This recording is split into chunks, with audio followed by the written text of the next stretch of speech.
I wish I knew how to quit you. Then why don't you? You're listening to Codependent Content, the podcast where we discuss the TV shows, movies, books, and video games in which we share an unhealthy relationship. He had become my treasure.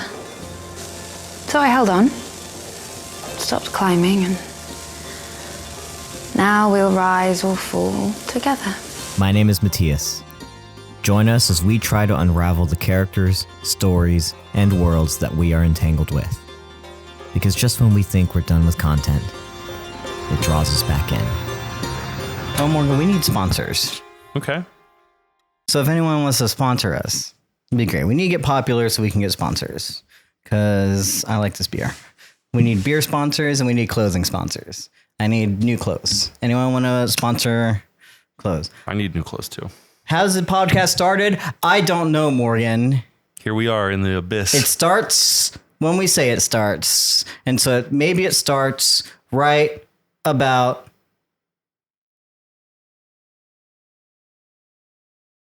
now. Okay. Welcome to Codependent Content. My name is Mattias Merisigan. Welcome back. Who are you? Hi, my name's Morgan Mayer. Great. We are Codependent Content. We are talking about stuff. And today we are talking about season 3, episode 5, the midway point of Foundation, titled, what is it titled, Morgan? Where Tyrants spend, wherever Tyrants spend eternity. Oh, is it that's wow. Usually I think the titles have been a little like nebulous or out there. But this is a direct quote from a line in the episode. Sometimes it's in there. Yeah, there's Sometimes, yeah. But In cases, but this is a direct quote from one of our empires.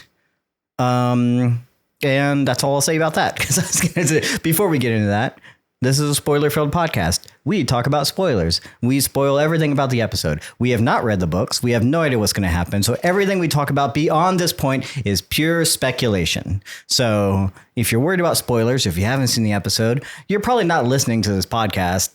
Because most people who are listening to this podcast have been or are watching Foundation. So if you haven't seen episode 5, though, and for some reason you're just now finding us, then please go watch the episodes, go catch up on Foundation, catch up on our other episodes, and then you can come back here where we are conveniently also talking about this one, but we're going to spoil it. Okay, so that's where we're at. Morgan. Mattias. It's going to be quick. We're just getting right into it. General thoughts on the episode. What'd you think? How'd you feel? Maybe my least favorite episode of the season. And I hate to say it because I think the show's been on a goddamn roll. Do you hate to say it? I do. Okay. I really do. I think the show's been on a roll. Mm-hmm. And I think the first 4 episodes were all so strong that I wouldn't say I have a favorite or least favorite among those. Mm-hmm. I think they're all very good. Mm-hmm. And I think, man, we really let our foot off the gas on this episode. Yeah. And that's okay. There's 5 more episodes. Maybe it's a little mid-season lull. I don't know. There's a lot of interesting plot lines still out there. I'm not trying to say the show is dead or anything crazy like that. But yeah, it felt like we took a detour. And I don't know why we did this. Yeah. Yeah. This episode definitely was not my favorite. I came away from it feeling emotions, but also not sure if they were the emotions I should be feeling.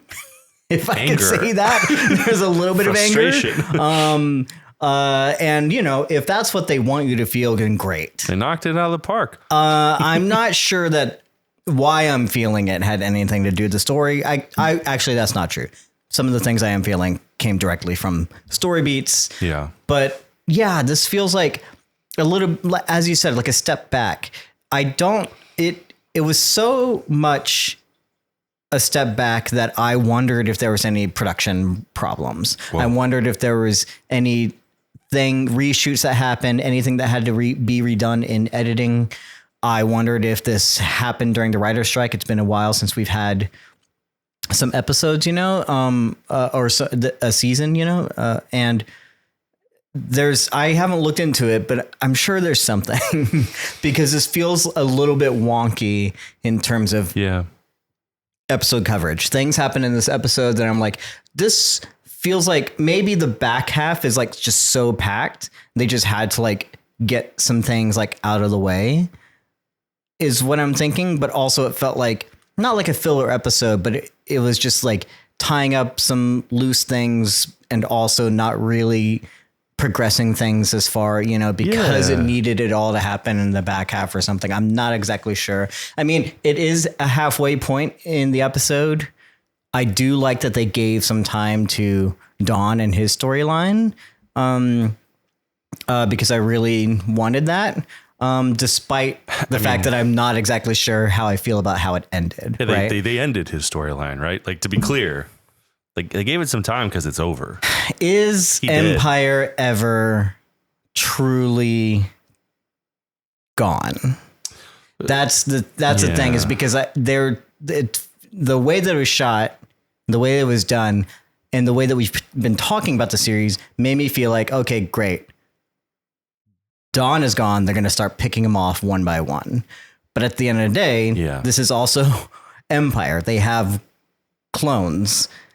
And he wasn't gone for very long, so it's not like he doesn't have a memory backup, right? Yeah. So is he gone? I don't know. So it just with the show of the way that they've done these things, it kind of takes the wind out of the sails of his death, unfortunately. Exactly. Yeah. I mean, I think this is like one of like the greatest problems with the conceit of having not only a clone dynasty, but part of it being that there's just backups in the chamber waiting for when they fuck up or die or something happens, right?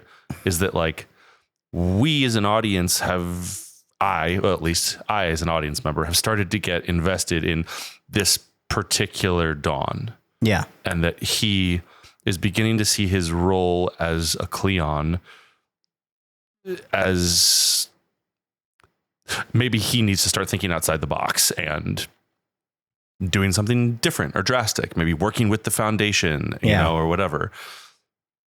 And that's exciting and cool, right? Because it's like, oh man, Cleon breaking with tradition in a way that's permanent, not just to run away with, you know, a lover or something, but like, no, I think the best path for Empire is for me to go do this. And then it's like, well, he tried. We can talk about, I guess, in Speculation Corner again.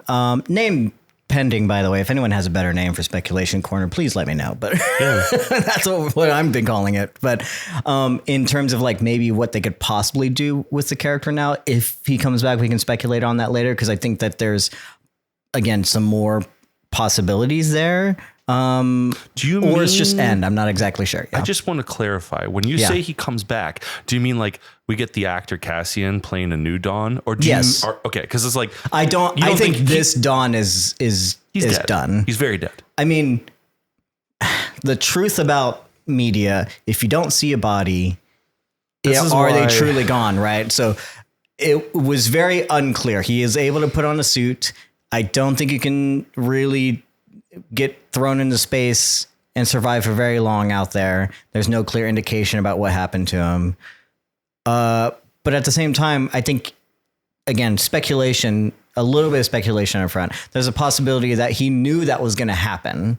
Right. Like even when he was putting on the suit before what's his name came up and sabotaged the whole thing, it almost felt like he was ready to like kind of go back and knew that he could potentially just die out there and leave. To get back to Trantor sooner. If he has a memory there, but I don't know exactly. I don't know. That's speculation too. So but I don't think this Dawn is coming back, to answer your question. I think that this one is pretty far gone. But again, we didn't see a body, so we don't know. Who knows? Right. We'll talk more about that. That's the major thing that happens this episode. Other than that, not much else happens. I think that's my major complaint when I say we took our foot off the gas. It's like there's a lot of scenes that like don't really matter, or that the plot doesn't get pushed really at all. With two exceptions. One, the death of Dawn, that scene that we're talking about, and two, the big boom. But other than that, I mean, yeah. Which they spoiled that major plot development, the blowing up of the Callaghan of the jump gate outside of Calgon. Yeah.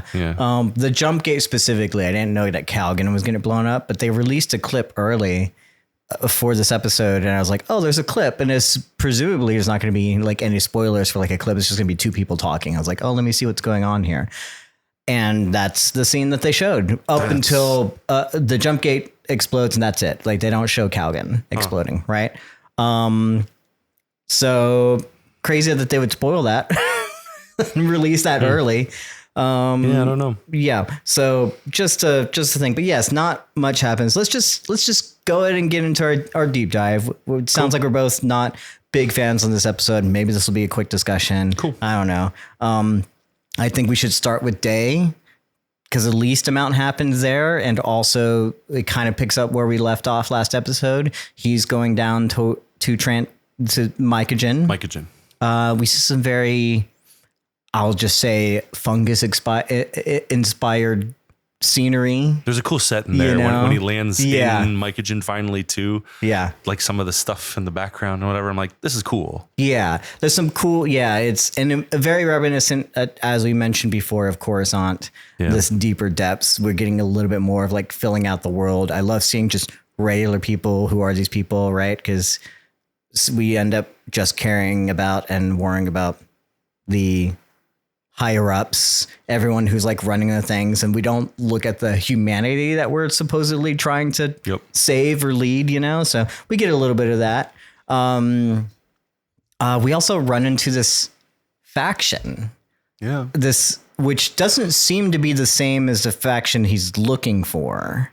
I was just curious about it. We didn't really get much, but they wielded these weapons almost like a I'm thinking like Avatar: The Last Airbender. There was this like weird like solar powered weapon or chi kind of thing that they did, and they threw it out there as a kind of really interesting. Yeah. But don't dive into that at all.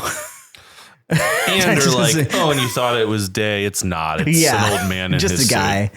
Suit. And but Day is also still there because like, why did he?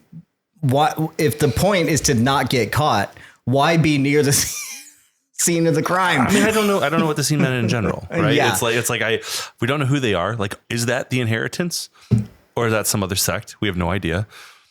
Who's the old man? Why did Day want to put him in the suit? Like, obviously to not get caught himself, but like, then why send the man in there, and even why not just hide? It seems smart at first, because when he first showed up and took off his thing and he looked around and stuff, I'm like, this is clearly, you're in a dangerous spot. You're wearing clearly like the wrong thing to be here, right? People are going to notice you right away. So I was not surprised when he got ambushed. Yeah. So it makes sense that he put it on someone else. It's like, okay, great. That's smart. But then we never come back to it. We never see like where he went from there. Yeah. That's all we get. We didn't learn anything about these people. It felt like, they needed to remind us that he was doing this thing, but also didn't have room for him this episode. And so that was it. So there's not really anything we can say there. And then the same thing next when we go to Demerzel. Demerzel, yeah. She kind of shows up and finds the body, which is like, I know the expectation was that like the nanites track, and so they can't track him anymore, right? But what was the point of hiding the body? Were they expecting that they would think that it was Day? Was he expecting that? Because there's no way, absolutely no way. No, I think that it was. I put the nanites in my guard so that they still have a tracker on me, but it doesn't track me. And then I tossed the body all the way down some ditch, so it takes longer for them to actually get it before they can confirm it's not me. It didn't take very long, though. No, it didn't. No, it didn't at all. And it doesn't matter because they're not gonna go after him. Yeah. She says we'll never see him again. Well, I think we're going to see him again. We will. Maybe she won't. But I think that, again, I still am holding out hope that he's going to lead a rebellion from in under Trantor and I'm so here for that plot line. I mean, that would be awesome if he was like, okay, cool. But I think that's just a weird kind of like hubris that she has that kind of comes out of nowhere to think that, does she think that he's just going to die down there? I guess maybe he will. Maybe that's the whole thing. Maybe she always knew that you're going down there and you're gonna screw yourself up. So I don't know. To be fair, all of my speculation from last week at this point, nothing is coming true. And after this episode, I'm sure. I mean, listen, I didn't write the show. There's nothing to say that anything should come true. I'm not saying like I have better ideas, but the things that I was excited about are so far not coming true, and that's a little bit disappointing because then I'm like, well, I was excited about some things and now I'm not sure. So I don't know what they're kind of setting up there. There's still a possibility that he could come back. I just don't know what exactly the plan is now. I think it's insane that Demerzel's line was, I'm not concerned about him, or he won't bother us or whatever. She said we'll never see him again. Like, he's Day. Yeah. Empire. He knows every state secret and is the most recognizable face in the galaxy. And they do go after like the Day that they need, right? At the same time, they learn that Dawn is going to the council. They get that transmission. So her importance is on the one that actually cares about something, as opposed to this Day who clearly didn't care about something. But Empire still needs 3. Am I wrong? Do we still need 3 parts for Empire to work? So if you're a traditionalist, yes. Yeah. The thought definitely occurred to me today watching the episode that like maybe that's like what the turning point is going to be for like the dynasty, is that like, okay, well, the Dawn is dead and the Day is out gone, and irrelevant. Presumed not. Yeah. Maybe like emergency protocol is just Dusk sits back down on the throne and we have a King Lear kind of situation or something. Yeah, I mean, you mentioned that last week. That's a possibility. I still think it would be cool, and I think there's a possibility that they could bring back Cleon, even if it's temporary. I think someone commented today whether or not that's even possible, even if she could get the memories and put it into a body because of the problem in the genetic dynasty, that it could be a faulty Cleon the First. I was like, even if it's temporary, I think they would try and do it if it mattered, right? Because right now, Empire is temporary, period. Yeah. Well, all of humanity is temporary, period. So I think that a last resort might make sense.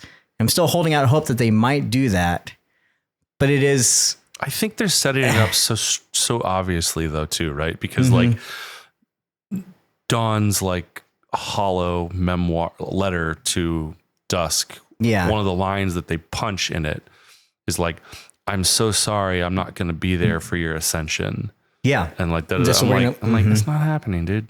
That was weird that he's not happening. And also like, what do you mean you're not going to be there? You can just make a new one.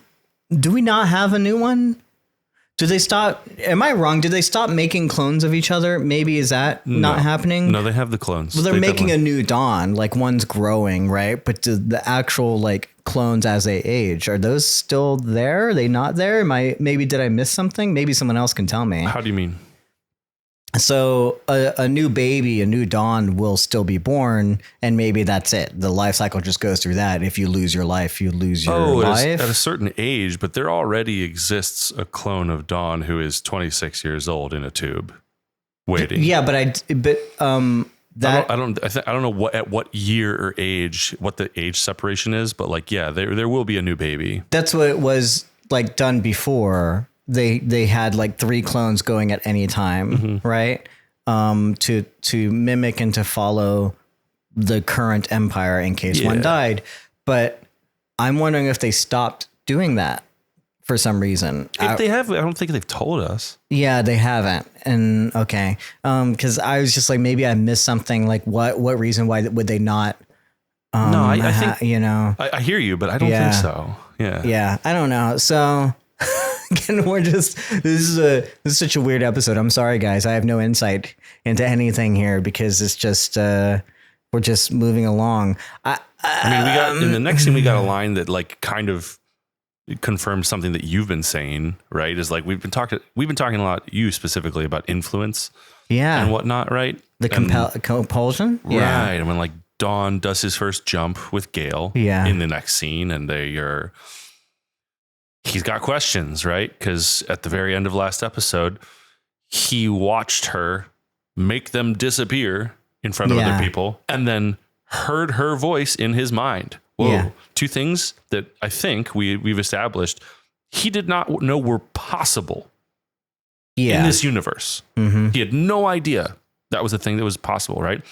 And I think I don't know if it was last week or 2 weeks even. It was 2 weeks before. Yeah. Right? Mm-hmm. But you've been saying like, is Gaal controlling? That was his fear. Right. Yeah. And it's like valid. Once someone tells you that mind control is real, and it's also like, and I can do it too. It's like,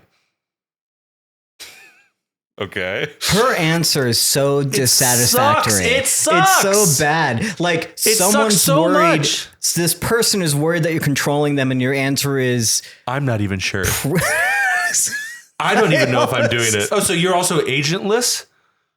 What are you, a fucking robot too? I do it without even knowing. I'm like, that's not a good answer, Gaal. Like, first of all, shouldn't you know if you're doing it?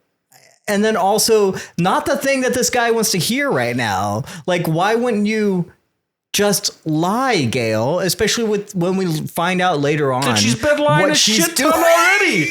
That she's clearly fine fucking lying to him anyways. That she's totally using him.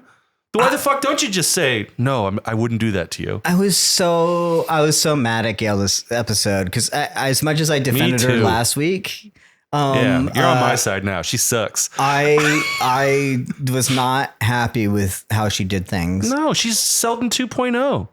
She doesn't tell anybody anything. But like worse because she doesn't. I don't even know what she's doing. Like why? And anyway, so it's so confusing. We didn't know what Harry ever was doing either. But yeah, I know what you mean. Yeah, but Harry had like a little bit. It felt like Gaal was supposed to be like Harry, but like had a heart. You know, like Harry never once presented himself as caring about anyone, right? Mm-hmm. And so like when she comes along, she changes things, and she, you know, comes from a different kind of upbringing. You know, she lost her family, and there was something about like her family, like her daughter, you know, and having this connection with the actual humanity that they're trying to save, right? And this just felt so heartless, like so out of character for her in ways that I just didn't understand. I hope that a theme that we start talking about with this show is like when you start reducing the possibilities of humanity's future into like a mathematical number game. Yeah. It seems like the temptation and what happens is you start playing God. Yeah, absolutely. And you're like, well, in order to get the most desirable future, here are the steps of things that need to happen or the actions that I must take to do this. And since I am the programmer or the calculator and the one who can derive these equations and know these futures, I will take on the blame and all the guilt and responsibility for doing this in order to ensure this future, right? It's kind of fascistic and it's kind of utilitarian, right? Yeah. And it's pretty dangerous, right? We saw it with Harry. We're seeing it with Gaal again. It's like, I know there are good guys, right? But at some point it's like, you're still just one person. Yeah. And you don't get to just use people for some greater good all the time. Yeah. Right. It's like and not only do you not get to, do I think it's immoral. It definitely makes you fucking unlikable. Oh, yeah, absolutely. The thing is, it's like, I don't know where they're going with it. So there's a possibility, and the saving grace could be that this is the point, right? Because my first thought is Han would never. Yeah. Like he's much smarter than Gaal at doing these kinds of things, right? He's a spy craft guy. He knows what he's doing. He talked about like we don't need to resort, as I said last week, violence is the or assassination is a failure of spycraft, right? Yeah. So the way that she's going about it feels like this out of pocket improv way of her doing something that probably the rest of Foundation 2 might not really agree with. Yes. And that maybe Han won't agree with. And she's pushing it too far. Like what she did, maybe, yeah, got the math back on track. But what does the math matter if it killed a whole bunch of people and then also gave the mule like an upper hand and then weakened your only ally? Like it feels like a step too far and in the wrong direction. And it might be her own flaw that she's doing, that she's pushing this too far. And there's a possibility there. I don't know that or like it's supposed to be the point in the series where we realize that like Gale's a mathematician and not a fucking politician. Yes. That she's like, yeah, cool. This is the outcome I want. But she has no fucking ability to see how distrusted, hated, and, abhorred she's going to be by everyone who knows what she did. Yeah. And how hard it's going to be to get what she wants in the future. Yeah. She didn't run this idea by anyone. Didn't seem like it. And she's like, I had an idea maybe that this could happen. Well, if maybe, then do the math. Like, why did you, what, but you wanted it to happen or you didn't want it to happen? Like, it didn't even seem clear that she knew what the outcome was going to be. Yeah, that was the other thing too. Where it was like, once it became clear, like, okay, so the blockade backfires. The mule goes, missed me, blow up your planet and your gate. See ya, suckers. Yeah. Which, good for him. Also, we agree that wherever he is, he's on his way to New Terminus right now. That seems like it. Yeah, it's where he's and then yeah. Gale's like, I'm sorry. I did use you. I'm like, you didn't have a plan for this moment? You didn't even have a speech? You weren't going to explain to him? Like, no, here's what you can do now. Here's why. It was like literally, it seemed like the furthest she had thought about it was, my bad. I was like, what? No, he's going to kill you. He's going to do everything in his power now to turn the Empire against Foundation. What are you doing? That's the thing. It's like that probably radicalized two people. Speculation later, but that probably radicalized at least two people, even more so than I think that she could have. At least two, maybe a lot more than that. It's not making Foundation, the second Foundation, I should say. It's not making them the good guys, right? Mm-hmm. We're supposed to be rooting for Foundation 2, and I think some people also agree with us that the best thing about the series has been the genetic dynasty. Like they're great actors, but they're tyrants. They're not good guys, but I've empathized more, especially in this episode with Dawn and especially this season with Day and Dusk to a certain extent, because we know that they're trapped in this thing that they didn't necessarily agree to, but they are Cleon. So they go on with it. And so we empathize with them more. And I see them as people that I really like, and I don't like how Foundation's treating them. Well, now exactly. I think this is the point you're making, but I got to hammer it home because it's like they've been trapped. Empire has been trapped by Empire. Yes, this whole series.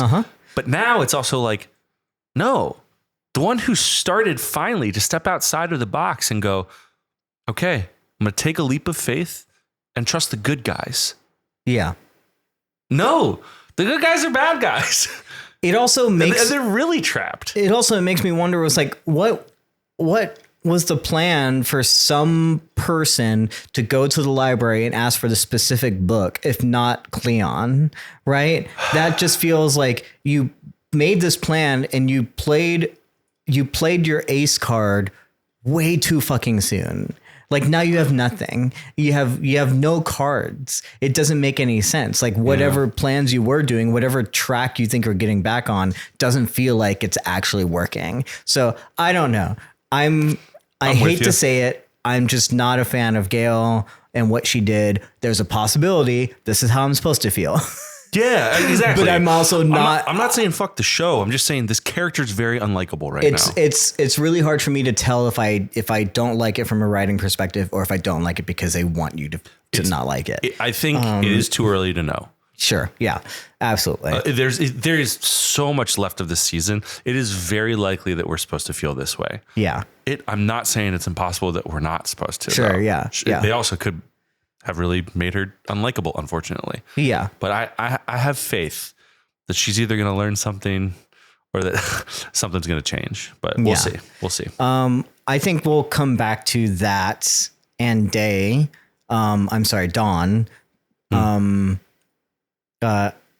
Because we can finish that whole thing out, but we should move to the Mallows, our wonderful married couple, who are on their way to, well, they don't know where at first. Yeah, their ship's is fucked up, and damaged. they're like, "Where can we get?" That's actually this. I enjoyed this. It was really fun. Maybe Yeah. the funniest line in the episode. We're damaged. How far can we get? I'm not sure. 3 jumps. It's like, well, it seems like you know how far we can get. Whatever the interaction was with Beta and the ship's AI or whatever. Yeah. That was the funniest thing. That was my favorite moment of the episode. I mean, this whole group is honestly great. If this had been more of the episode or more of the season, they are great. I would be down for it. I hear you, and I'm with you. I still got a lot of questions about Magnifico. What's going on exactly? Yeah, absolutely. It might be something that I should. He's a clown.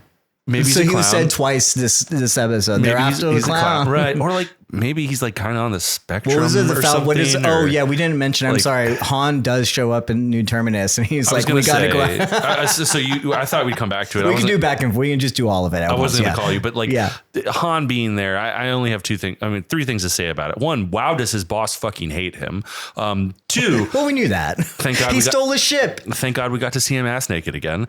And then 3, I was so worried that we weren't going to see any shirts off, but we got 2. Oh, we got the Mallow man never shows up without a shirt. He did put a shirt on eventually. He did. Yeah. But who among us hasn't been shirtless with their uncle? But dude, sorry. The third thing about Pritch and then Han, and then we'll go back. But boss hates him. My God, thank God he didn't have a shirt on because he's amazing. But also, what a fucking tease that we meet his protege, who's apparently but we get like a real intro of like, oh, I'm trained and you told me how to do this shit. So like whatever. And that's it. Yeah. No scene, no show of mastery, no fucking like, I was just like, oh, what a tease, man. I want to see more of her. I want to see what she can do. No, I do. I really like her as a character. I loved how she just walked away. Like there was something really she took cool. The necklace and then was like, I was like, I don't know. You know who you are. You know who you are. You're a bad bitch and you love it. But it's such a tease. Show me her true. being a Here's bad the thing. bitch. We don't know because they are both spies and she was taught by him. I have yet to believe that they're not talking in some sort of code. Right, her taking the necklace and stuff is actually her telling him, I'm on your side. I don't know what could be going on there. Again, we don't get anything. It kind of ends there, and he's in jail. But there's no way he's going to stay there. No, I thought of this too. Look, I think it's very likely that she's on his side. But I was like, show me the badassness. Like her saying, like, don't try anything is more of her being like, just wait first. Just wait for a second. Mm-hmm. No, I feel Don't do what you know you're going to do. You know. I agree. Now, I do love, as much as Inber is, and he's meant to be this obnoxious mayor kind of person, right? Like, we're not supposed to like him, but it is funny. It's like, and I want the guards watched because we know he trained. Everyone's a double up on the guards. I want the guards watching guards. Yeah. That's kind of great. That's a good line. And also, again, shows us, they keep telling us how badass Han is, and we need to see more of like why he's badass. I agree. You know, we did get that one scene on the speeder, but that's pretty much it. And then he helped. That just means he drives recruit good. some people. I want to see his metallic we need abilities. to see some more stuff. Or if he has metallic abilities, or just him doing He does. cool spy shit. Or cool spy shit. You know? I can't believe you didn't just say swashbuckling, but sure.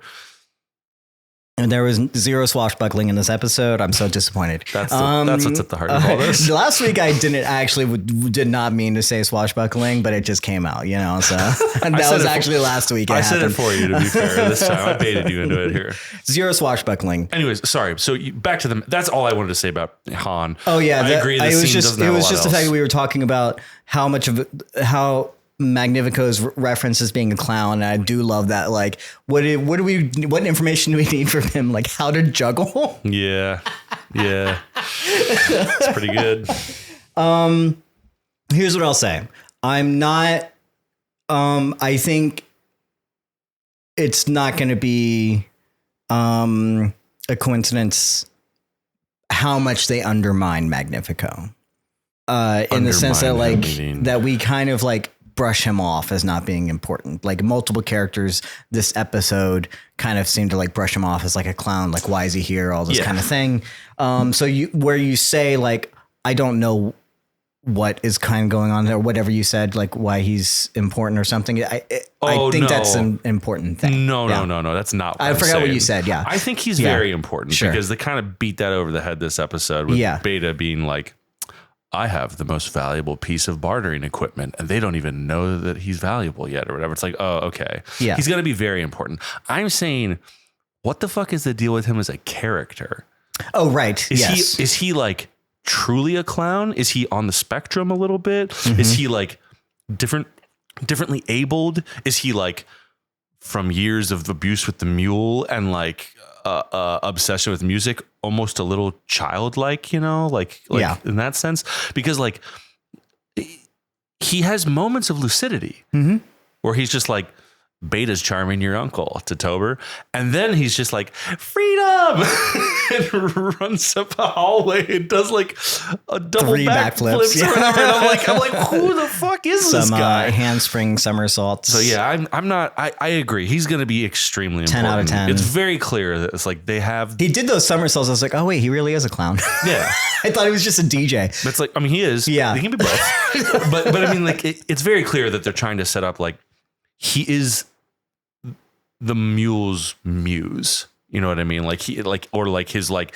his infinity gauntlet kind of where it's like, yes, the mule is very powerful.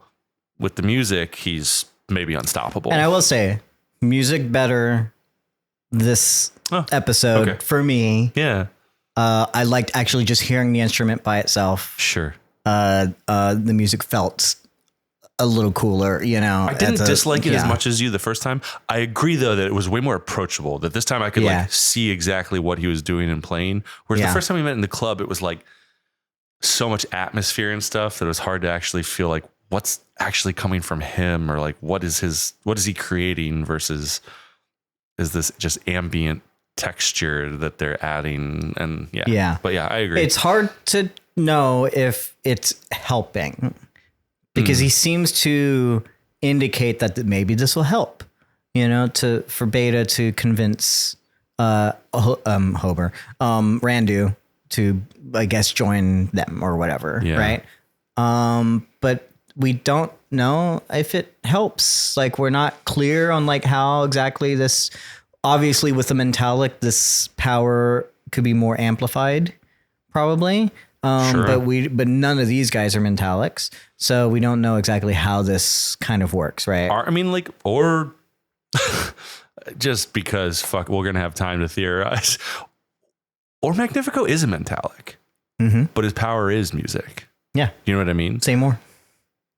It occurred to me today that like maybe there is something literally magical about his music, and that like he has some sort of. I mean, we've never defined in the show what a Mentalic is exactly and what their powers are, but like when he was just like, oh, you know, Beta's talking to your uncle, she's swaying him, I'll play some music, maybe that'll help. Part of me was just like, is he actually far more influential than we think he is? And well, let me ask you a question. He's just a fool, so he never takes himself seriously with it, but like, let me ask. I'll say this, and it's kind of a question too, because you're like, what is his deal, right? Is basically like, and as you just mentioned, like he's a fool.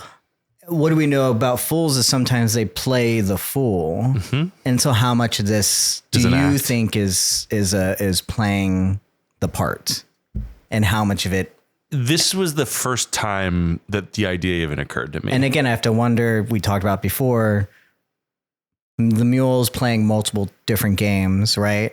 And Maggie, we'll say, is just kind of going along for the ride. Yeah. He seems freedom. And I'm like, what? Why he doesn't seem all that interested in going back to the mule. So either he's not under the spell anymore. It would seem that he would be worried about the mule coming after or something, right? This just seems like, well, why didn't you just leave in the first place? There's something weird about it, right? You know what I'm saying? So is he playing, what game is he playing?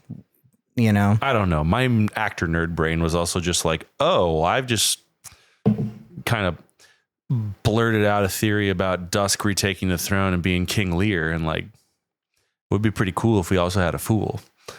You think he becomes Empire's fool? I mean, I don't know, right? And like you have the manipulative daughter, Demerzel, who's really just gunning for what she thinks what she wants or what's best. It's like, I don't know. It could be. I could think on this more. And Mule is, maybe like Edmund the bastard or something like that. But yeah, I don't know. I'll think about it. Well, yeah. So beyond that. Beta is stuck kind of trying to convince Randu Mallow to go with them because, as you said, she has this bargaining chip. She has this thing that essentially everyone is going to want. We know that people want it. We know the second foundation wants it. The first foundation doesn't understand the importance, and then Empire might understand, right? Will want it when they find out about it, but doesn't really understand yet. I think. But even Foundation was kind of already looking for them, so they're going to go.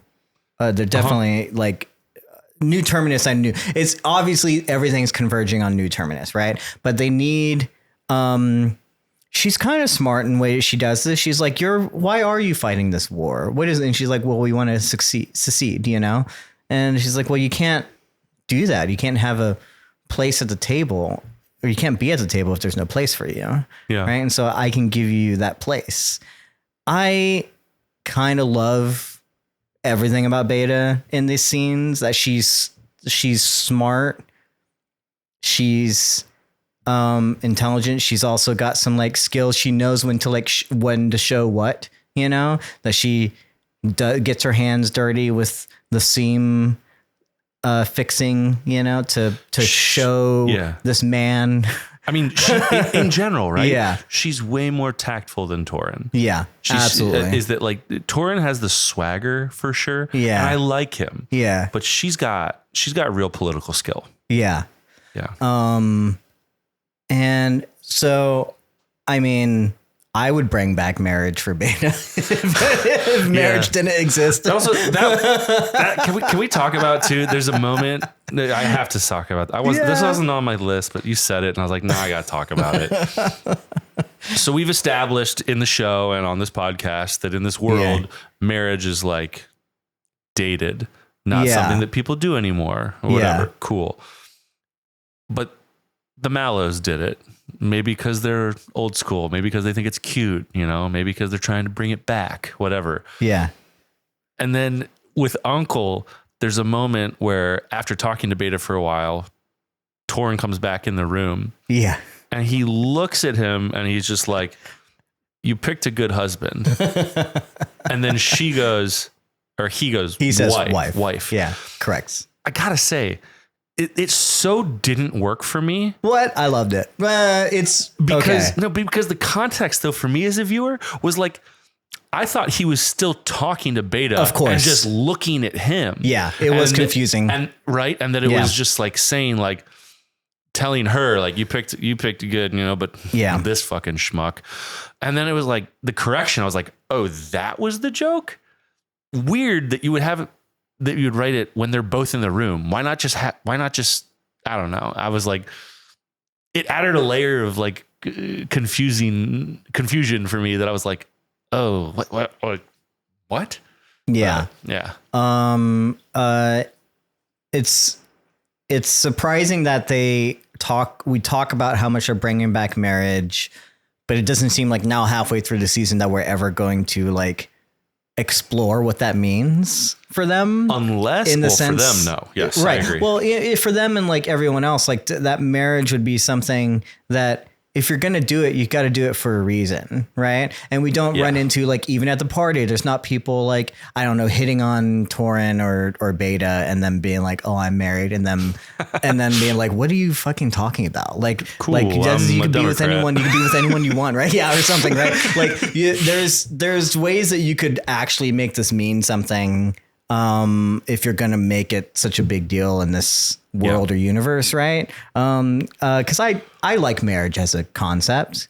I think it's a really cool thing to do, to commit to someone. It's a pretty powerful thing. And I think often, I do too. Often I'm very disappointed in how most times marriage is just a thing that people test in media, as opposed to like showing the strength of it. Right. Yeah. Especially in a world where like half of marriages like end in divorce. Yeah. It's a statistic we've had since I was a child. So even more so probably now. Right. 50-ish. It was 50 before. And it's like, it's been 25 years since I learned that. So it's probably going to be more now. Right. Yeah, I think it's like 55.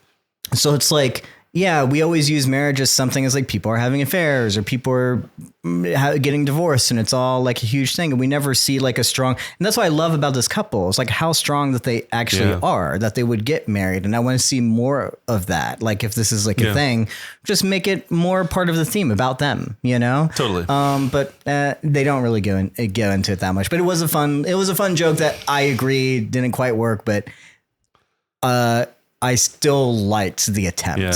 I think more so what kind of sucks is I don't know that Randu Mallow, this actor, I don't know that he's the best fit. None of his things aren't quite working for me. The lines aren't hitting. I don't think his writing's great either. I think that they've given us nothing to be distinctive about him. Yeah. Except for the fact that he has one arm and that he's a descendant of Hober Mallow. He's seemingly rich too. He's got like a lot of trinkets and stuff. I mean, obviously, like Torin is rich somehow, right? Yeah. Even though in Haven the traders don't seem to be very rich, but the Mallows are definitely like well off. I mean, this is interesting too, right? Is there a world where our good guys become the traders, and the Foundation is also bad guys? Oh, I've always thought that the traders were the good guys, right? That there was a misunderstanding with I guess our Randu Mallow and stuff, but only because they were getting supplied by Empire did they view them as a threat, right? But I always thought that like if the traders, because we like the Hober Mallow and we like the Mallows, there's got to be a way that the traders are in some ways like our actual going to be something that we root for. I wasn't there until this episode. Sure. Yeah. I think that I really thought that they were kind of like the sellouts. Sure. Who were like, no, thanks, Foundation. We just gonna get rich. Which is like, do your thing. Like live your life. But they seemed like opportunists. Yeah. And this is the first time I was scavengers, just like, opportunists. There's a kind there's a very, honestly, like I said, there's no swashbuckling it on this episode. If I could give a scale 1 to 10, I'd give it a 1 because his lair is very piratey. Do you know what I'm saying? Like his home is like got this. It's like the British Museum. It's just a collection of fucking trinkets from all over the world that aren't his. It felt like we were in like this a pirate ship in the captain's quarters kind of thing for some reason. I don't know. It kind of gave me some sort of vibe of that. So there's a little bit of swashbuckliness. Okay. But maybe 2 out of 10. Yeah. And so, these guys, they are opportunists, I think, though. Like you're saying, like you thought they were that. I think they are that. They're opportunists. But they have more of a heart than I think I gave them credit for. Sure. Yeah. Which is cool. And also Foundation sucks. It does seem like Foundation the second sucks. Foundation is the one we're supposed to be rooting for anyway, right? Not anymore. Yeah. Well, one thing I'll say is like, just the thing that like brings me out of it is like these like little things. Unfortunately, it's like I love my sci-fi, but then I see something like Beta comes out of the shower or whatever it is, and she's drawing off with an IKEA towel. Oh, I missed this entirely. It's just a towel. It's an IKEA. It's a towel from IKEA. You don't think they use towels? I in have the the future? same towel. It's just a towel from IKEA. It's that good. And I know IKEA, if you're out there, I said we needed still looking for sponsors. sponsors. I know that as filmmakers, we'll often go to say IKEA for cheap production design and stuff. I would think that we could do better. Turns out you can't. On this thing. IKEA. If someone was like, we need her to have a towel. Here, just take this. Yeah. It looks What are the futuristic. two things that make it 8,000 years in the future? Fascism and IKEA towels. If we don't see a space IKEA by the end of the episode, the season, I'm sorry. Yeah, they're gonna have a scene where they're eating meatballs and they're like, why do they call them Swedish? I think it's a old world flavor. When we finally find Earth in this show, there's just going to be one huge IKEA. It's just a big IKEA. And the moon is for assembly. Yeah. They just bolt you to the moon once you buy something. Oh God. Okay. Yeah, I don't recall if there's anything else. Again, I didn't write notes. Is there anything else going on? With in this that thing? scene, I There's don't some think cool so. stuff. I mean, we agree they're going to they said they're going to New Terminus, but now We everyone's knew they were going going to to be New going to Terminus New long Terminus. before they said they're going to New Terminus. But yeah. I think even Gaal and Demerzel are going to be going to New Terminus after this. I don't know what's going on with that, but Well, should we go back then to Cassian? yeah, this Dawn is it. I think the rest of the politicking. episode is literally just Dawn and Gaal doing their thing. I mean, they had that conversation. Dawn records a message out of nowhere. He asks more about different stuff. They decide it's kind of a cool planning scene. I don't know if I recall anything that happened here where they were just like planning on like how they were going to do this, you know, what they needed to do and to do this enclosure and stuff. And she's like, we have some blues, some royal blues here. I don't know. He fits right in. He does a really good job. He goes down to, they get on the planet. Mm-hmm. We find out Foundation 2 is there as well, that he's able to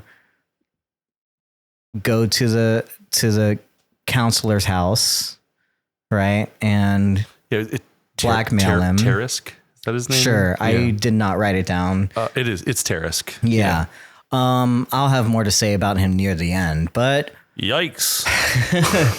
nothing bad about the actor. It's just, yeah.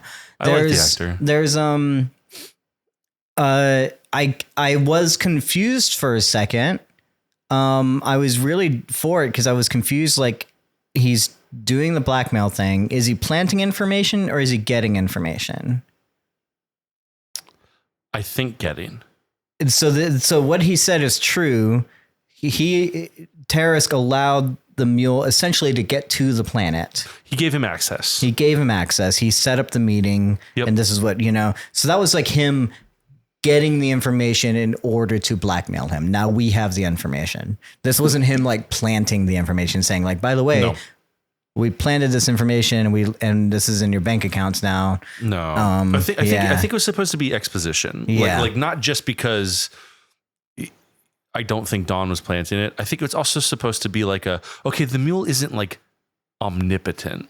Yeah. He bought someone off to get access to that general, or I'm saying general. It's not actually general. I can't remember the term they use, but Yeah. the guy who he forces to bite off his finger, take the seal, and then take over the planet. Yeah. He bought that access through Tarisk. I Yeah, think is yeah. the implication. Sure. So they get the information. The plan kind of gets foiled, but not really, because he just gets to blackmail him right then and there. And before the end of this episode, I was actually like, this is a really cool scene, because I loved Dawn just getting into character, shows that he's capable. He didn't hesitate whatsoever. I mean, dude, there's a line just before that in his timeline with Gaal when he's just like, you know, we Cleons are like grown to be grown to be kind. We are not grown to be kind. Yeah. Right. Mm-hmm. And then immediately, even though we've never really seen this Dawn be cruel, when it's time to politic, man, it's like ruthless. Again, because he's very close to becoming Day. Yep. And we have seen Day be this, right? We haven't seen a Dawn necessarily. And then we're reminded that, this is a Cleon. Yeah. This is a one that's about to be Day. And what is he capable of? So I thought he was going to screw this up royally, but he does actually like a decent job. I mean, almost too good of a job, right? Because it's like, like he like gets, I think, the agreement that he wants, and then in a really dark and, I mean, again, the scene is so interesting until you know how the episode ends. Yes, but like it seems like Tarisk has like a lover, you know, hiding in the closet during this whole thing, which is also like, I think, cool writing because it makes you realize that Tarisk is also kind of bluffing. Sure. Even though he's presenting as this family man, talking about his wife and kid on Calgon. Yeah. But then we find out that there's like, you know, a hooker in the bathroom or like, you know, he's not faithful, at least. Even before that, like, even before, like, just the threat that was that Dawn made to him was just like, so I think he solidified it. He didn't even need to go that far. Like, he was already there. He already did what he had to do. Like, because who are you, Terrace, to even think about that you're going to say that I was blackmailed by Empire? Cool, dude. I will erase you. Yeah. First of all, everyone would be like, so what? Yeah. They'd be like, 100%. It's like, cool. Yeah. I mean, we all were at some point. And if you say that, he just eliminates you and everyone you've ever known from the face of the earth. Yeah. But you just make Empire give him more control than what they have, you know. Correct. You're not going to. But after they kind of finish negotiations, it's like, oh, there's this girl who's kind of been there, maybe listening and heard everything and probably heard everything and saw his face, knows he was there. And so he does the thing that he has to do. Takes out the pistol that Gaal gave him and kills her. Again, probably the first time he's ever killed someone. This was right.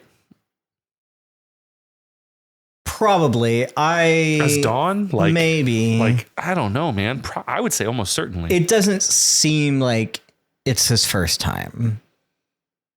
I don't know if it's like riding a bike for Dawn. I don't know in the genetic dynasty if it's that kind of thing. But he does it. It's really cool because he gets to show Tarisk, I'm not just threatening you.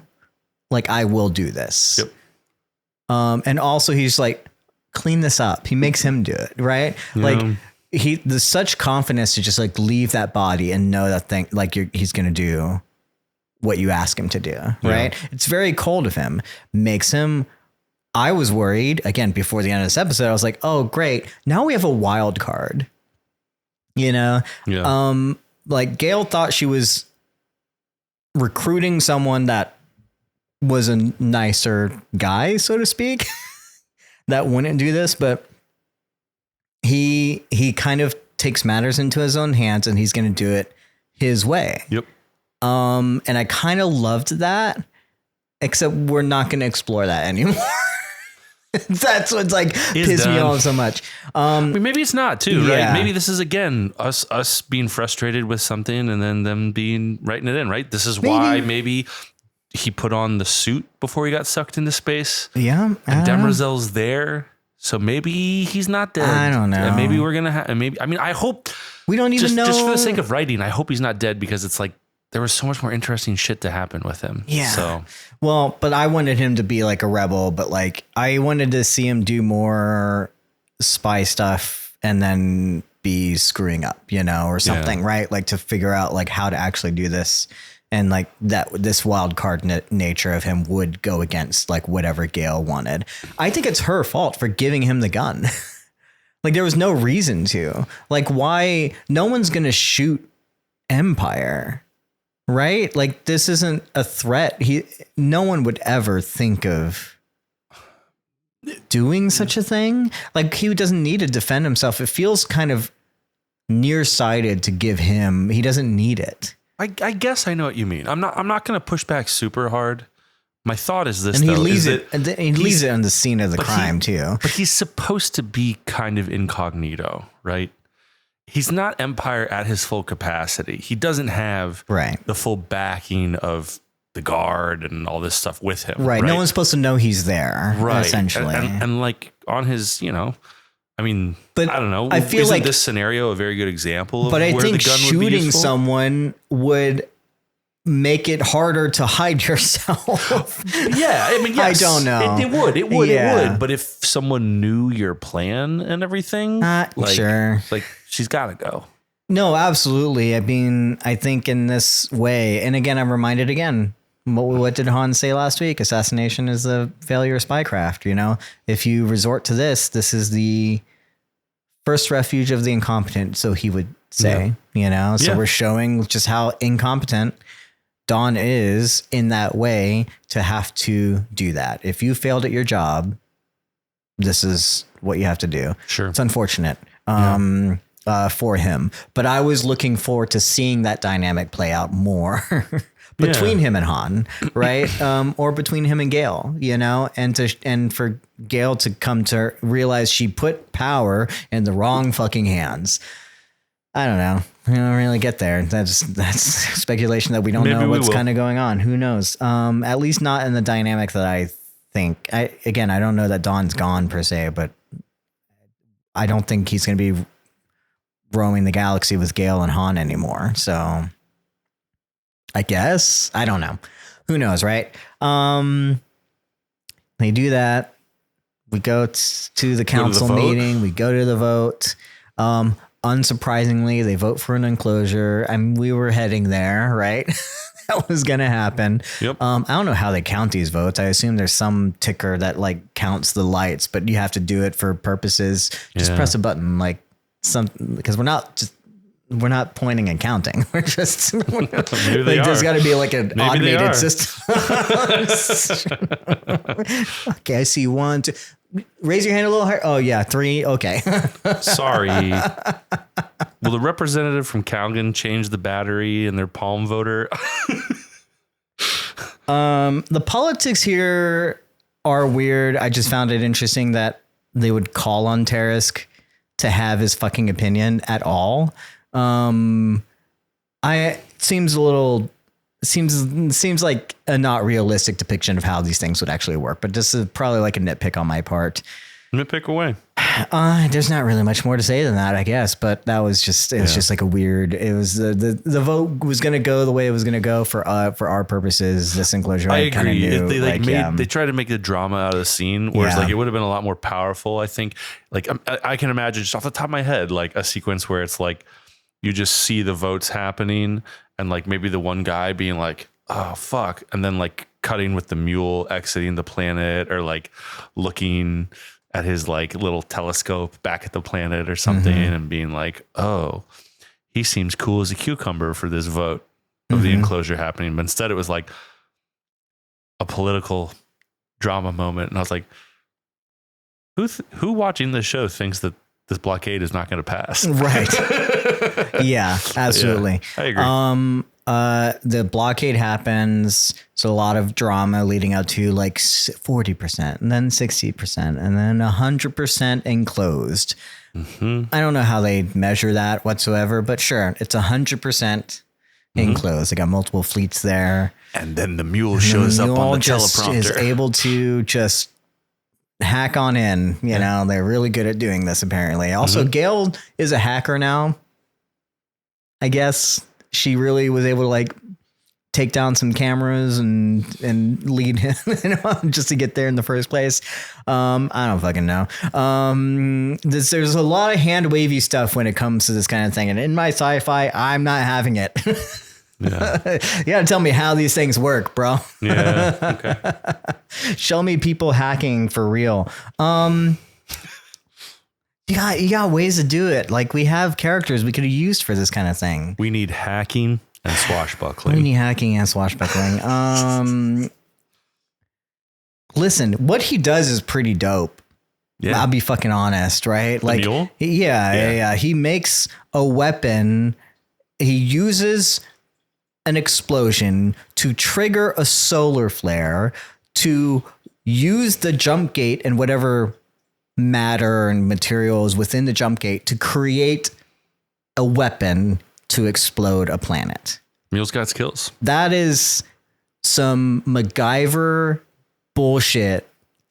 That is amazing. It also is interesting because it's like 2 or 3 episodes ago, we were presented with like the Omega weapon. And now we're like, oh, you can just make one. you don't need it. Yeah, Yeah. you can just make one if there's a jump gate. Yeah. I mean, seems pretty like, 1 in a million. You're not going to be able to do this all the time, right? The mule's a special guy. But I assume now every planet that's near a jump gate is going to be evacuating, a little weirded out, Our little like, There's absolutely no way anyone's going what's to. that thing in the sky? Totally. Yeah. All in an effort, not even to destroy the planet. It's just to get rid of the fleet. Empire basically has no fleet now. I'm sure they have a little bit, but there's like no fleet now. Yeah, they still have something, but they lost a lot. Yeah. Right. They've essentially been crippled, which It's safe to say that things aren't going great for Dawn. yeah, this I will say great use of a Dutch angle. Great fucking use when the mule comes on and it zooms in on Dawn and that's Dutch angle. There's some really good cinematography going on here. And I'm like, you don't see this often. There's some Mission Impossible Dutch angle things going on here. I appreciated it. Cool. Cinematographer, I appreciate you. No one else does, but I do. Yeah. And then after that, he blows it up, tells them, I'm coming for you. Yeah. It's scorched earth. I don't think the Calgon, the planet, is like literally gone. It just looks like the whole surface is scorched. So there's no. Oh no, it's gone. There's no life. Sure. Yeah. I mean, there's no life, but the planet might as well itself, call it. There's still a big rock there. Might as well be gone, I guess. Sure. Right? It's not as powerful as the other weapon, right? It doesn't. That's what I'm saying. Yeah, it though. doesn't turn into It isn't like a Death Star. Yeah. The planet doesn't go bye-bye. There's just no life on it anymore. Yeah, sure. Absolutely. That's all. It's Small more like distinction. nuclear war, but just one bomb, you know? Correct. I think after this too, and if you had more to say about this, go ahead. I'm just wondering, why does Dawn leave? What's the point? If he had any inclination that this was planned, He's pouting. why does he try and run in the first place? He's gotta get Why is out. Gaal still trying, like, Because he still trusts, at this point, he still trusts Gaal, right? And he's just like, oh shit, our plan backfired. I got to go back to Gaal to figure out what we do next. what was her plan? Well, What was the plan with Dawn? he never knew, right? But I'm saying, like, after this, what was her plan? Well, after she- using him to destroy, she essentially had an inkling, which She If you explained did- it. She explains it in that scene with him. Yeah. Right. She says, like, and I'm paraphrasing because if I'm being totally honest, I didn't care that much. I was just like, ugh, I don't know why. But what she says, right, is, and they've established this in previous episodes, that like Calgon was the middle point in between Foundation shit and Empire stuff. yeah. Right. And so basically getting the mule. And at this point in history, according to psychohistory, Mm-hmm. Empire was too powerful, more powerful than it should have been, and the Foundation was not powerful enough, Mm-hmm. right? And so, giving the mule Calgon and then destroying the fleet was supposed to like sway public opinion and give Foundation enough power to be the thing that perseveres through the Dark Ages. Yes. I think that's the Empire argument. needs to end. I'm is not, what she's saying, right? And I'm not saying that this makes sense. I'm just trying to recreate the argument she gives to Dawn in the scene immediately after this. Yeah. I'm not saying I agree with any of this. No, and I think possibly she was wanting to still have him on the side, like Empire will end, but you can be on our side. Right. Like we're not like this is not, but he's understandably like mad because he's still Empire. And because he got used. And he got used. I think that's the big thing, right? Yeah. She played him. Yeah, like she essentially admitted to like I'm compelling you, maybe, and then also I used you. I certainly wasn't honest with you. I'm disappointed in her though, because it feels very not thought out. You know, it feels like you could have gone like a different way. Are you allowed to use clones? I'm kidding. Who knows, right? Well, he does. He has this revelation again. He's smart, and like more than anything, it's like I was like, stop arguing, just go, just get out of there, just go. Like talk about it on the ship. Like I really wanted him to be there and to like have this argument like in person. Yeah. You know. I mean, even though like he didn't need they it. Kind of did. They were on the ship. They're just not in the same room. No, for sure. It's just like I wanted him to be like safe. Right. I wanted him to continue on, you know, and it's like, well, something's not right. Something's not happening. And Tarisk walks in and is lost his entire family. Sure. Great guy. That Tarisk, you know, was having an affair and didn't. Well, let's be reasonable. It's not his wife, is it? Marriage doesn't exist. It's his partner. It's his partner. Right. So like, is he having an affair? What does it matter in this world and where marriage doesn't exist? I don't know. I guess it doesn't really. Cheating's still cheating. It's like, I mean, look, I've been with my girlfriend for 4.5 years, and she's not my wife yet. But if I am sleeping with someone else, I'm for sure still cheating, even though I'm not destroying our marriage or whatever. I mean, like, it's still bad. Yeah. Cheating is still bad. The thing is, like, he's not a great guy. Yes. I'm just trying to remember if he used wife at all. Did he ever say wife? I know he's a child, but if I'm being honest, I can't remember. I feel like he did, but I'm also in the context of the show. I'm like, maybe not. No one's been married in however many years. Yeah, and maybe he just, but I thought he said like, I thought he said my wife and child, but maybe he said my partner and child, or maybe he said my child, and I'm imagining the wife part. I don't remember. This is all cool. I mean, cool explosion, cool death, right? Like I like this kind of sci-fi kind of thing, right? It's kind of cool. I think Expanse has probably done something like this better, though. I mean, there's a lot of sci-fi stuff where good guys and bad guys get sucked out into space from a ship. I mean, Alien did it 40, 50 years ago. There's just like I still have to wonder like how much of this is like reshoots or something. Because let's assume for a moment Dawn doesn't have a clone and is not coming back. That this is the last that we see of Cassian built in, right? Which is a way that it's played out, like in the show. It feels like they want you to get emotional that you're losing, right? They spend so much time with Dawn, like doing this mission and going through it only to get foiled at the end by someone he screwed over, right? And I was mad that we lost him. I was like disappointed. I was actually pretty upset that we were going to lose him. But I'm also disappointed in how it happened because Tarisk is nobody. He's literally no one. This doesn't happen. There was no payoff. There was no setup or payoff to like him dying, right? To him getting, it's just a guy. And I guess that's how deaths happen normally, but this isn't Game of Thrones, right? Like, this isn't, just a random death like out of nowhere. It feels like if you want us to care about this, if you want us to feel something for Dawn, then I feel like it should be from someone else. Like because here's the thing. What I was hoping for, and this is again pure speculation at this point, but I was thinking like, man, how cool, even if Dawn doesn't survive the season, which I had an inkling that he wouldn't. My thought was the mule has to kill him, and the mule creates dissension and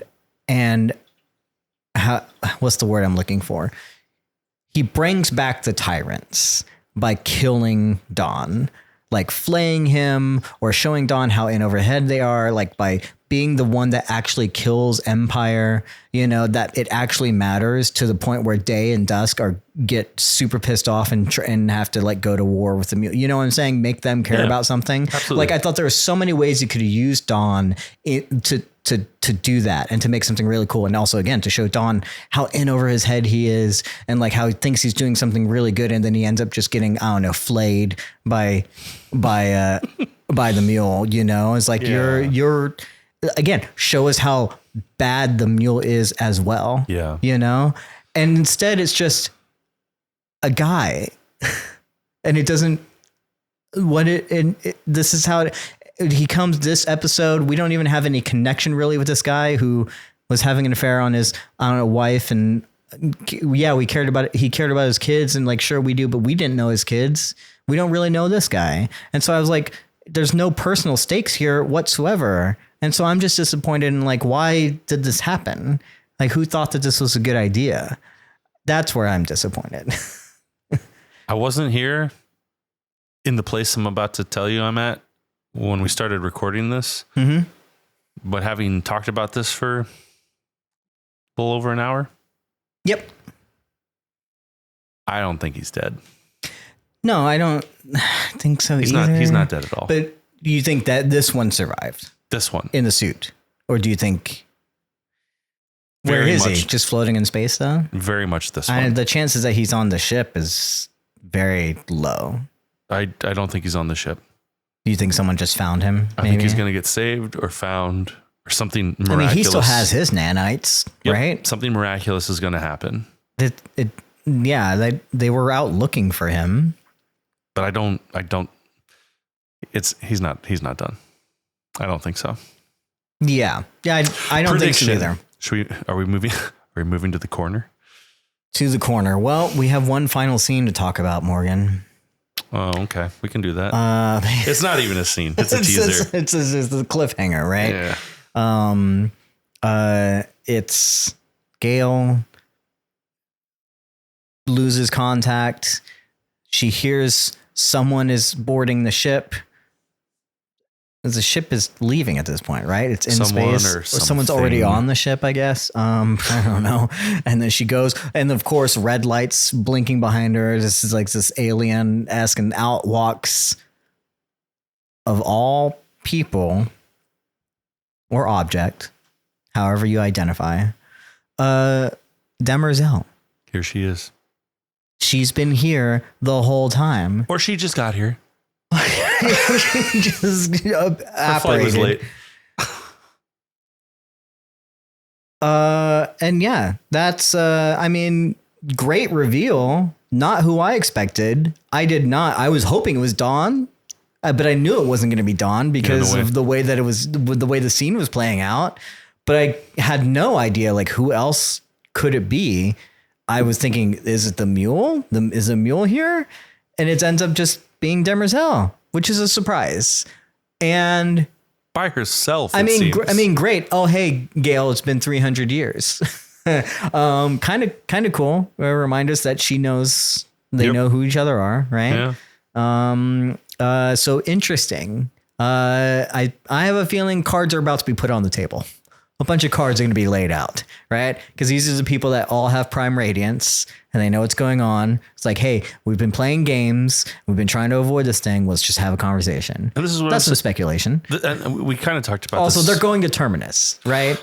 They're all going to end up on New Terminus, right? Terminus, that's we're assuming is where they're going to go next. I think so. I don't know. Unless she forces her to bring her to the second foundation, I guess that could be a thing, right? Could be. I didn't think of that. I mean, we did wonder if Demerzel was ever going to have any encounter with Emil, period. You know, we know that Gaal can't use her powers on Demerzel, right?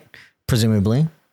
This is my take from what, last episode, 2 episodes ago, but the whole thing with Mentalics is that they have, mental power over, but that shit don't work on robots. Yeah. So maybe Demerzel will, join her side, but, also it seems like she's going to be pretty mad that Gaal just ruined her directive. But is Demerzel even capable of anger? I don't know. Yeah. I haven't seen her pissed before. She got upset last week. Yeah, when someone called her human. I mean, she tore her face off in the first season? She was pretty angry about something.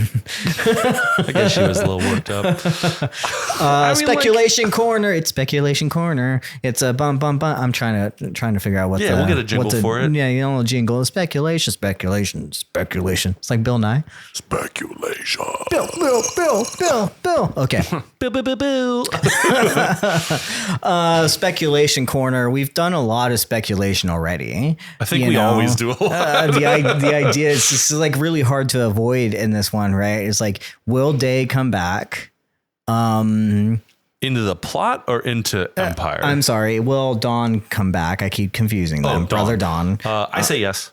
You think this Dawn will come back? We're not going to. Before we started recording, I would be like, no, he's dead. That's the whole point of the episode. But talking it over, I'm like, there's too many juicy plot things. Like what a mistake writing wise if he doesn't come back. Yeah, and we missed something too. Dusk gets his message. Yes, but Dusk is on the black hole ship. Yeah, the fucking Star Destroyer. Kind of ruined what I was talking about last week. Like, I'm like, why is he here? Why do we get the message here? Why did they do that? I do think that maybe that's just where he goes when he's lonely. Yeah. I don't know. Yeah, to talk to that scientist guy. Yeah. He seems like a real piece of sunshine, right? I was gonna say the nihilist scientist. He's got a ray of something, right? I've given you death. To be fair. Hey, dude, I'm ascending in 10 days. Can we just bring it down? What greater gift, though? I mean, seriously. If you Tom Cruise sends out like a coconut cake each Christmas. This engineer, though, he gives you this thing. Come on. Yeah. Come on, dude. Hey, bro, it's your birthday. What's your least favorite planet in the solar system? Gotta hand it to him. Yeah, no, he's bringing joy. we said under $20. You destroyed an entire planet. Every year he does this. We can't invite him anymore. Okay. I think obviously there's going to be retaliation, right? Empire's not going to stand for this. If Dawn comes back, he's going to be pretty angry that was almost killed and also used in this way, whether it's his clone or not. I think is going to be pretty angry, right? Mm-hmm. I think we just radicalized our empire to essentially, the people we thought were like leaving the empire, they would actually help in their own demise, are now just going to be like, nope, fuck that. Now we're mad at everyone. It's just the unfortunate thing. Maybe, yeah. Because I really liked Empire in this way. I still don't know what Day's doing, but Dusk and Dawn specifically, I think, are going to be pretty angry. Because Dusk, I think, is the reason he gets the message about this ascension thing, which is not going to happen. We've been saying since episode 1. He cared a lot about this one more than Day, right? Like, he's like, this Dawn has potential to be a great Cleon, right? And now he's gone. Again, there's hints or indications that this is supposed to be the end of Dawn, even though what we know is that they typically would just bring out a new one. but the way that Dusk receives this news and the way that Dawn kind of dies, so to speak, like I was like, I don't know if we're going to get Dawn again. Is this the end of Cassian? I mean, farewell, you know? It's not. I don't know. It's just the way that it played out, right? And times like visually in the way that the episode and the way that they're taking it feels very interesting. But yeah, I feel confident. Sure. I didn't at the beginning. I felt confident about a lot of things last week. That's true. Yeah. Sure. And yeah, I can't remember other than that. I can't remember what other things I was speculating on. I mean, again, we said Demerzel might. I have a small one. Sure, go ahead. So we get the blockade. Uh-huh. Empire moves all their ships around Calgon. Mm-hmm. Planet is effectively enclosed. Mm-hmm. And the mule goes, "Oh, missed me." Mm-hmm. And also, kaboom! And I blew up all your shit. So my question / speculation is, does the mule have a mole? Or is he just a strategist and he saw this coming? We saw him plant the bombs like 2 episodes ago, right? Totally. So there was a plan here, right? Yep. But no. But yes, we did. But right. Can I defend that just Sure. before you go on? But Gaal has been talking about getting this enclosure on Calgon for 2 or 3 episodes, right? Since well before he started playing those bombs. Yeah, if they were able to get the council together and do an emergency session, possibly they could have made the enclosure. Correct. The talk about the enclosure and the actual taking of the jump gate happens in the exact same episode.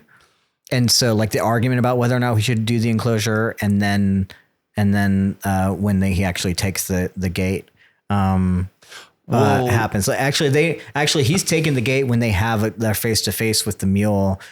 He's taking the gate and then he argues with his brothers about, well, we need to call an emergency session. Now that I've talked to him, we need to enclose him, that kind of thing. So it does come a little bit too late. You right? are assuming that the mole is on the side of Empire and not on the Foundation side. I wasn't talking about a mole. I was just talking about the mule.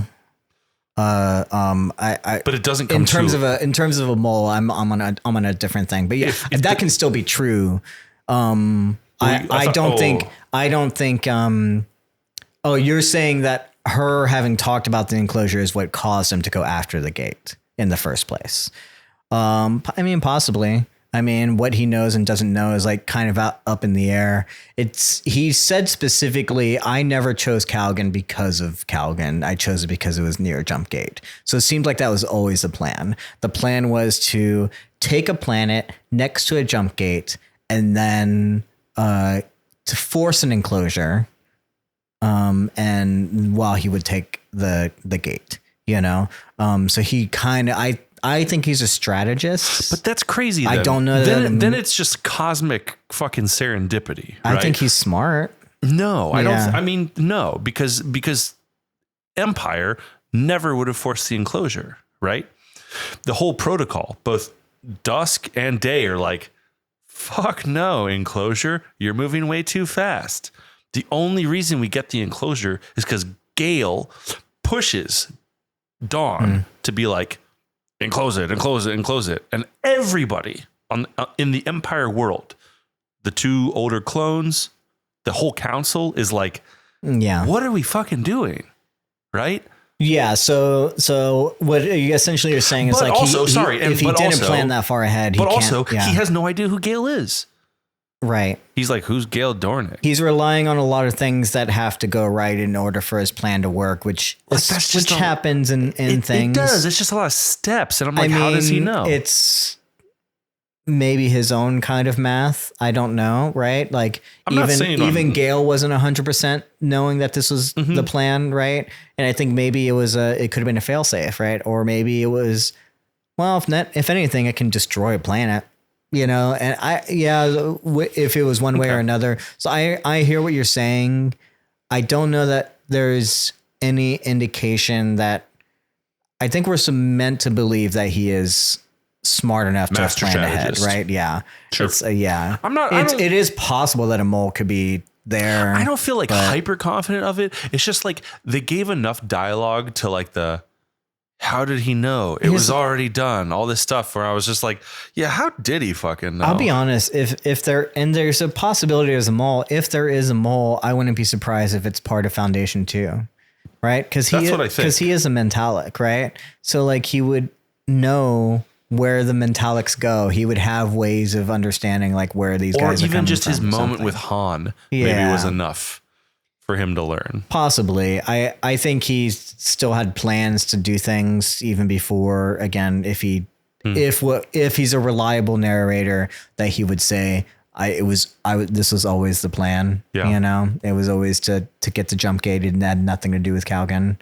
Right. Yeah.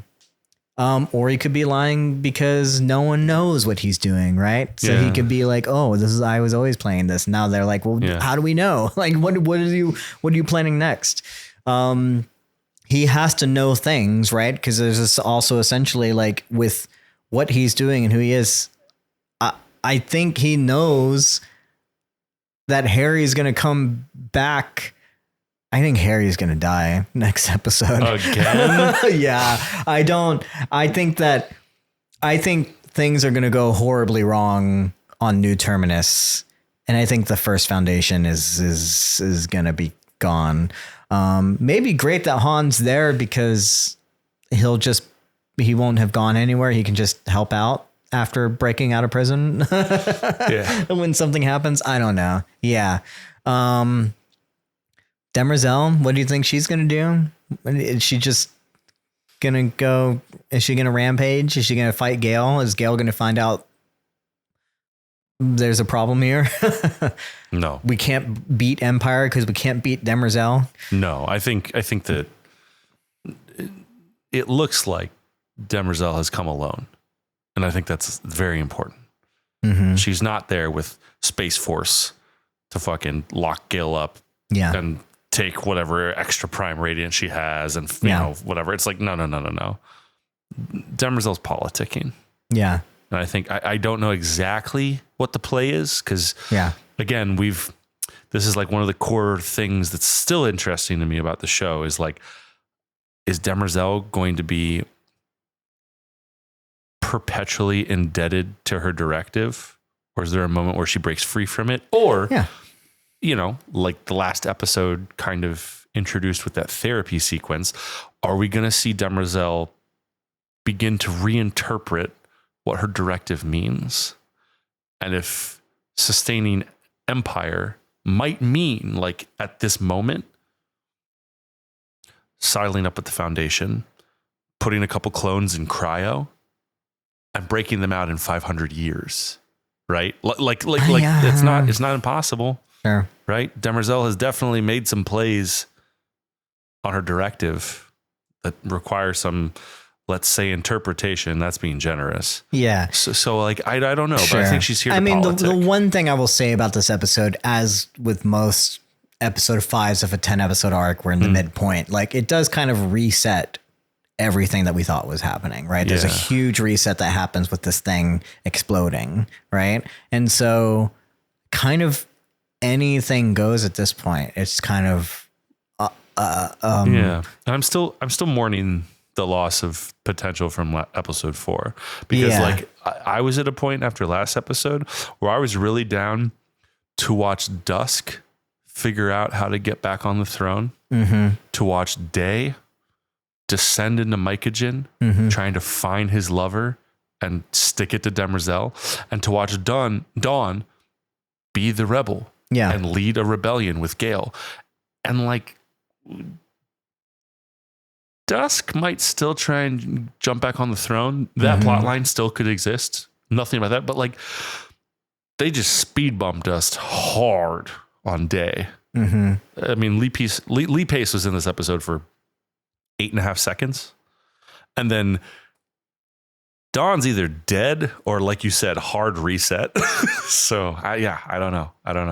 Yeah, this is it's an interesting episode.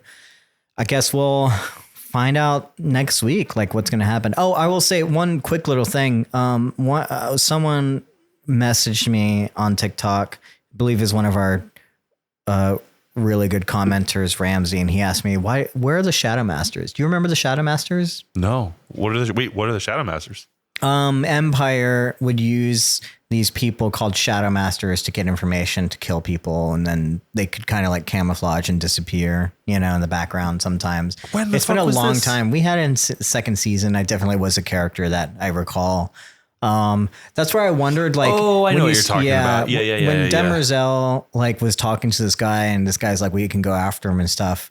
It was very interesting because they asked me this question. It's like, hey, where are the Shadow Masters? What do you think happened to them? I was like, well, seems like we live in an era where they're not needed anymore. Yeah. Also Empire is dying, and Demerzel is also taking more control. Maybe they don't need it, right? They need to keep close ties on all the Cleons and stuff, and with everything going wrong, you probably can't have this kind of like shadow tactic kind of thing anyway. Also, things have to be done out in the open, so the council has more control. There's a lot of reasons why you wouldn't have Shadow Masters anymore. Yeah. But I also wonder if maybe they're hiding in the shadows. Like maybe Demerzel can still use them, because she seemed to have conversation with the guy that wanted to go talk to him. It was like, I still wonder, like, who Demerzel has working for her in ways, right? Because I thought that the Claviger Maven was working for her, and you said here, like, she's here alone, but is she, like, is she able to do this because she can trust other people to do things? Like, she definitely can't trust the Cleons to do anything right now, and it seems like this is not the best place for her to be, unless again she's here to kill Gaal. Yeah. Because she's ruining the directive. You just killed one of my Cleons, and this goes against, hey, what you just did, you took him and you used him, and now we lost half of our, if not all of our fleet. I would say that would make her pretty angry, to the point where her Robots directive don't is get angry.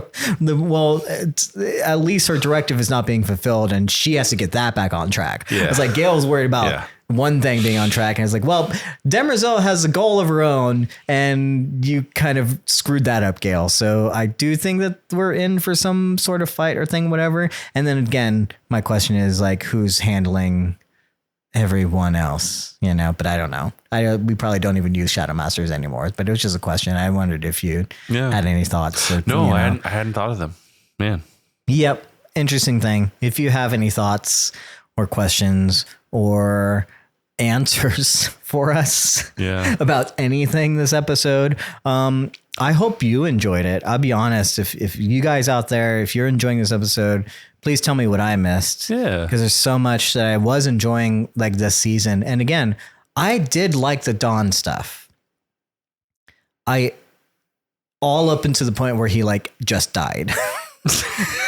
I think I could have forgiven it if he had gotten back on the ship and this had become a point of tension and conflict, right? You know what I'm saying? Like, you liked it until they said, and it's over. And there will be no more.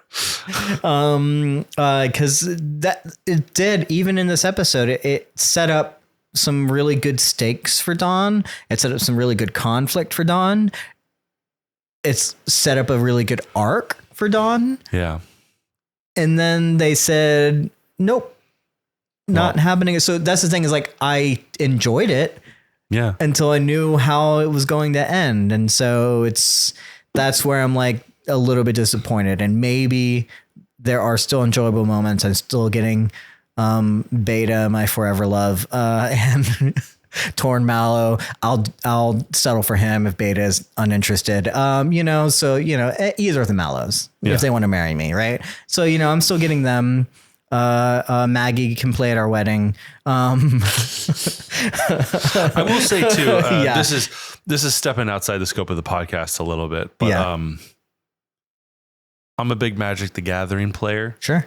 Love the card game. Sure. Love the universe that that game was created over the last 30 years or so. One of the most iconic characters in Magic the Gathering is a planeswalker. His name's Jace. And they've teased about making Magic the Gathering TV shows, movies, many, many times. And he's like one of the characters that frequently the internet or Magic culture starts talking about, like, okay, who plays Jace, right? Dude, there's a shot when Dawn gets on the ground when he's going to talk to the council, and he's wearing a hood like this with the cape. It's the most Jace coded thing I've ever seen. Check it out. Just if you can even look up one image, or just maybe if you got time, Mattias, throw it up there. I'll find it. There's a lot of images of Jace throughout the years, but the one, it's called Jace Telepath Unbound. Yeah. The art, it literally looks like Cassian in this moment. Wow.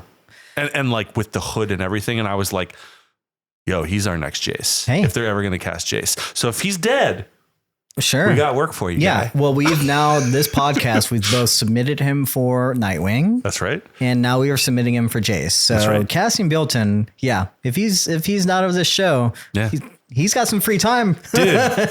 So apparently Cassian, you got some promise. Again, to be fair, shows how much we like Cassian. Yeah, he's awesome. And if this is the last we get of him this season, which I think please no. Terrible way to go. Please no. But I hope we get a more, but we did know that the Empire was going to die.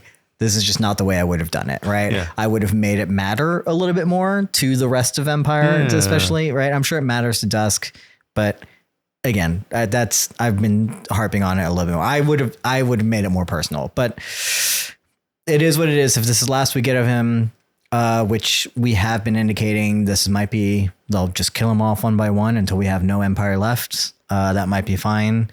Might be the way that they're going. Hey, Cassian, maybe go do Magic the Gathering. Yeah, be our Jace. Maybe do that.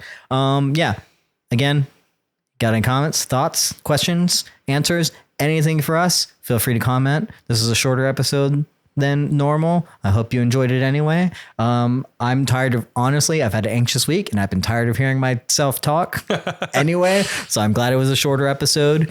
And hopefully we'll be back in a metaphorical sense back. We'll be back, but hopefully we'll be back next week on our bullshit, on our sci-fi thing, and we'll get some swashbuckling.